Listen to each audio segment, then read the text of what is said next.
If you were a novelist. Heavenletter number 4631.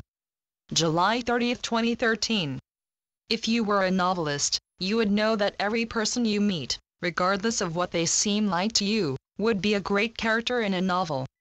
The one who may have annoying habits that are hard for you to tolerate would be great fun or most interesting to write about or read about.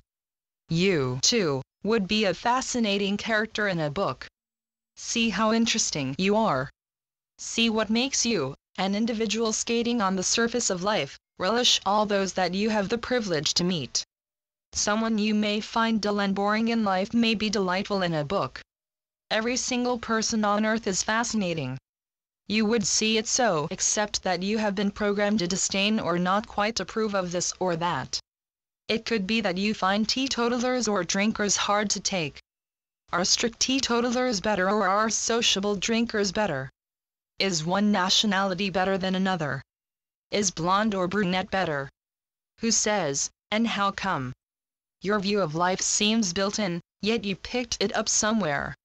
Somewhere somehow you learned well that some ways are considered better than others, and some people are better than others, and so you fault the beautiful world you live in.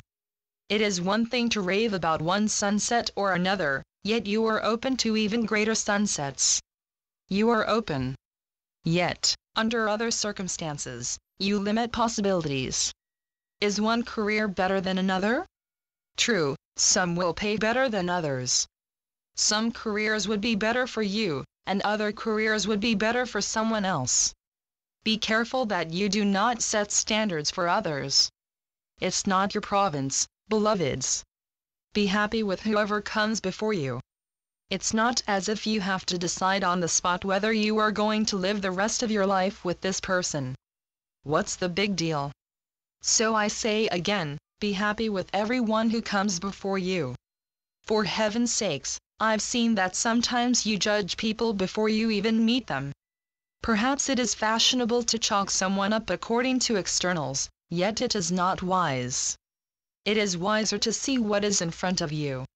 Someone who may continually scan the horizon from a distance may not see what is under his feet. Of course, someone who scans the distant horizon from afar could trip right where he is. On the other hand, he could trip over a windfall. You don't want to regiment life very much. Any amount of much is too much.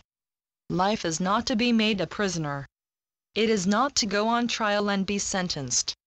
Make life a lark instead. Judge not. Prejudge not. Don't judge later either. Learning is a horse of a different color. You can learn without prejudice. You can admit you have often been wrong even when you were sure you were right. What would happen if you embraced everyone and everything? You would embrace if you let go of judging. Of course, this doesn't mean you don't look both ways when you cross the street. This doesn't mean that you take everyone home with you. It just means you greet everyone you meet. It just means that you keep your own space without pushing others away. This means freedom, beloveds. You have the freedom to greet and to move on. There is no one you have to be best buddies with.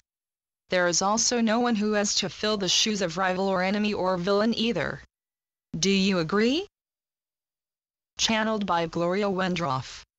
Heavenletters.org